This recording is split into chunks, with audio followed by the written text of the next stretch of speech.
As many of you know, I'm Dr. Alejandro, And I'm Dr. Emily. and we're on a mission to rebuild chiropractic one partnership at a time. We help chiropractors open practices, revive failing ones, and step into their true calling. This is the Path to Victory podcast. What's up, everybody? Happy Tuesday. I'm recording actually on a Monday after we had a windstorm of 80 miles. It reminded me of the hurricane. And with this, it was pretty cool because we have a WhatsApp group with the clinic here in town. And everyone was messaging about like, hey, hope everyone is safe and everyone is checking on each other. We have a team of around 12 to 13 people and everyone was checking on each other. Some people lost power. People are offering their houses to come over and chill, get ready for the day. It was just good community. And what this reminded me, it was when I left in November. We left to Puerto Rico for a month and we prepared for that and the clinic did excellent. And then Emily left on maternity leave and it was great. Everything was running smooth. But then we elongated the process and we were not showing up at the clinic at all. And in May, we went to Europe and the clinic didn't suffer, but it didn't grow. It just stayed steady and it kind of lowered a little bit. And I started asking the people in the clinic, like, what's happening? What's wrong? And everyone was proximity. We want to spend more time with you. We need your energy. We need your leadership. And what this reminded me, is of a charcoal. Take one burning piece of charcoal out of the fire and think about it. What's going to happen? It slowly loses the heat until it goes out.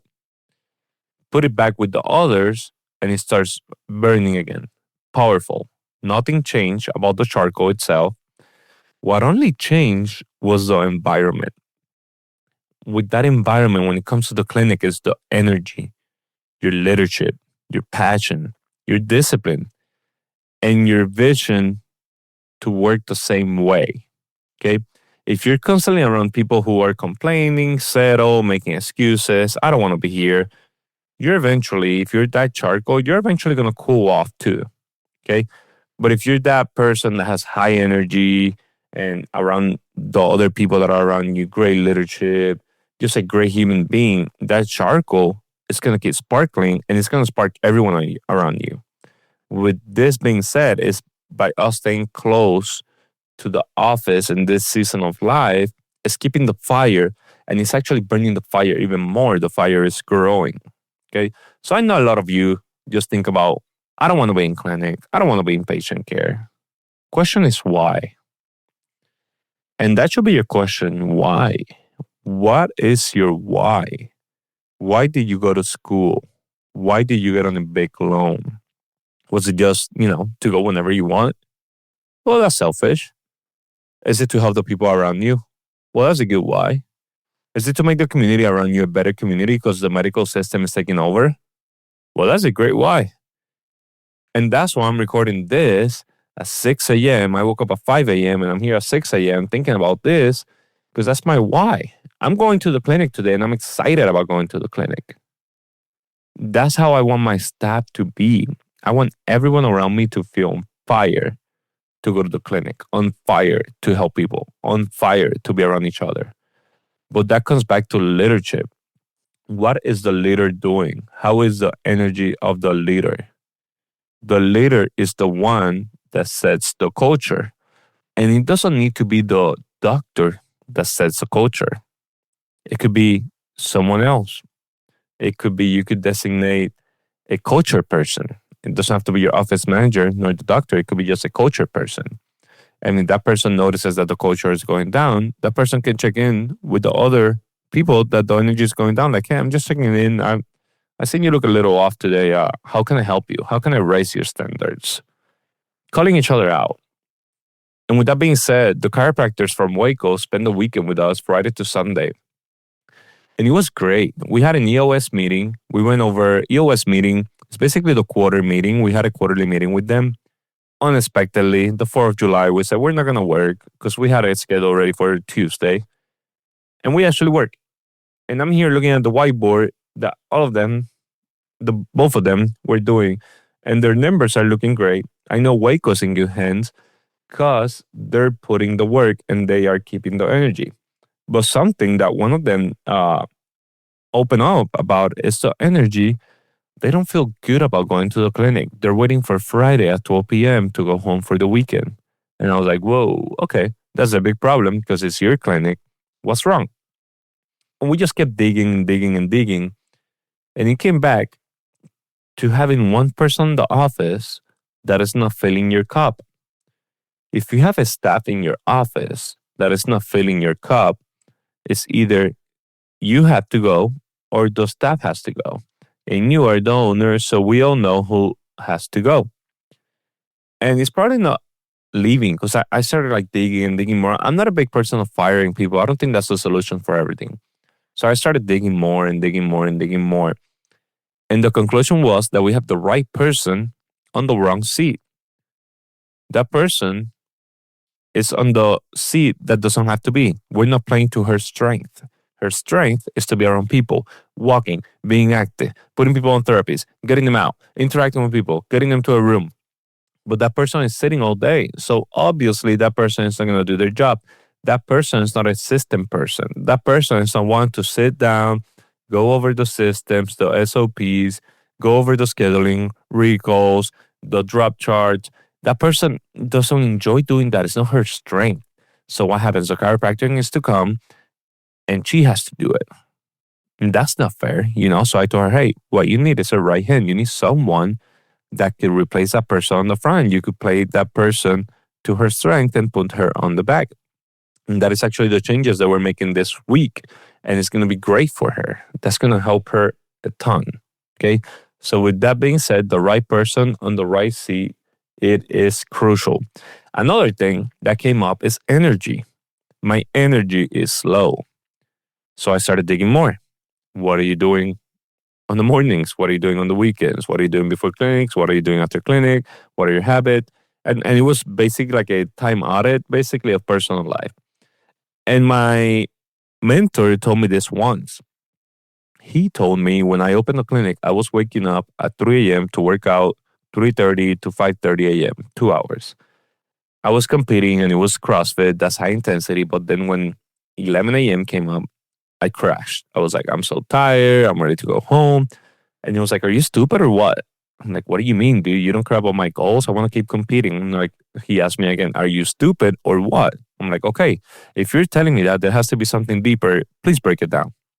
He said, Monday and Wednesdays, you're at the clinic all day. The other days are half day. Why don't you take Monday and Wednesday off of working out? Because that's high impact CrossFit.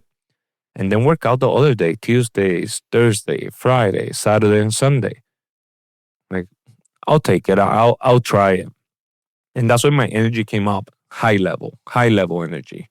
You know, I was keeping a good diet, sleeping well, not working out at 3 a.m. And my energy just came up. And then what happens is that transfers like the charcoal to the staff. And that's when we started like helping more people, breaking records, helping more people.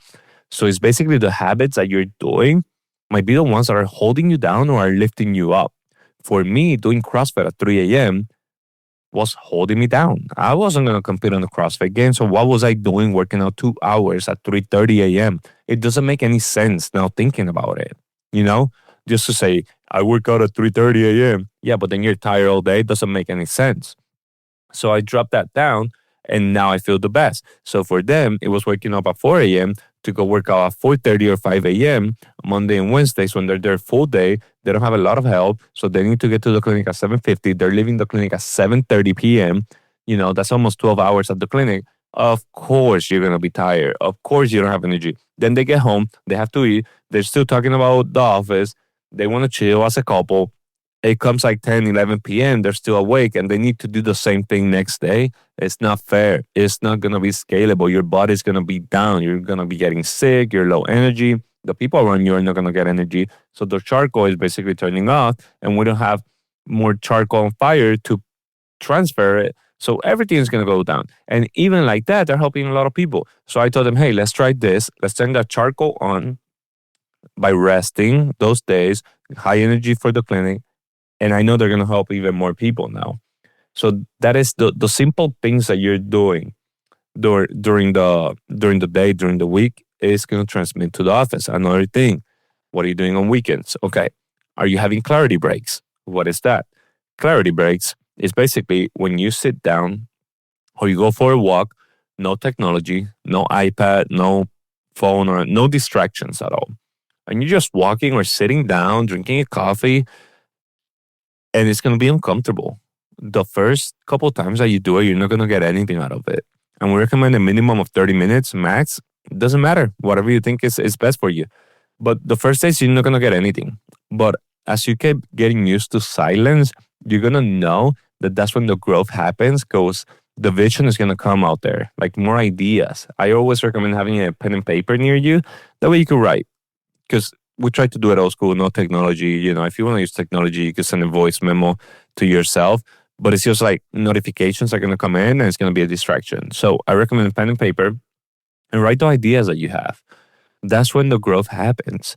If you are stuck in this season of life, it's because you're not having clarity breaks and no ideas are coming in. You're just going to keep doing the same thing. If you see your schedule and it's all meetings and work, you don't have clarity breaks, same thing is going to happen. The meetings, you don't come with new ideas on the meetings. It doesn't happen that way.